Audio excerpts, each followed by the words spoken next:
Here's my ultimate fantasy guide, beginner, intermediate, and advanced reads. This is kind of how I did it and kind of how I would have changed it. I'm basing this on three things for categorizing them.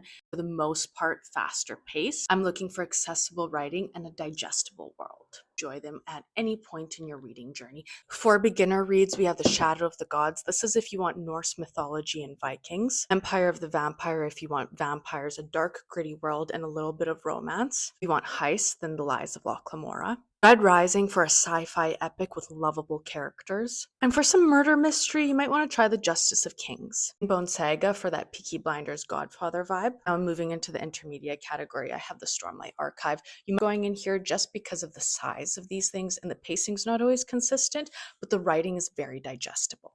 In this category, I also have The Realm of the Elderlings and The First Law universe. These are here because they're slower burns. They're more character driven. Look at the details of the everyday world. I also have one of my favorite, which is The Song of Ice and Fire. This is multi-POV. They're thick books. They're long. There's lots to get to know in this world. Bridging the gap between intermediate and advanced reads, I have a sci-fi series, which is the Sun Eater series. This has a lot of philosophical musings, beautiful writing. Pacing can sometimes be inconsistent. And you also have Dandelion Dynasty by Ken Liu, who is absolutely brilliant. This is if engineers were to become the heroes category, because Ken Liu can be a little bit long-winded. There's a lot of interwoven philosophy, history, and technology. If you read The Lies of Locke Lamora, I'm also going to let you know about the Rook and Rose trilogy with a con artist in a Venetian-style city times Assassin's Creed. I'd go in this category because the writing can be quite tough. Lastly, we have the advanced reads. So first you have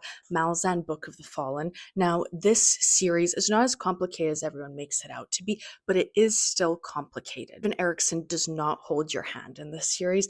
There's hundreds of POVs and different plot lines that you're going to be jumping between. And you also have the Wars of Light and Shadow series. This is Brothers Light and Dark, a classic fantasy story, I think for people who really liked Wheel of Time or even Realm of the Elderlings. However, you need to know that Jani's writing is very meticulous and each sentence packs a punch. Let me know your favorite book to recommend to people starting out in fantasy.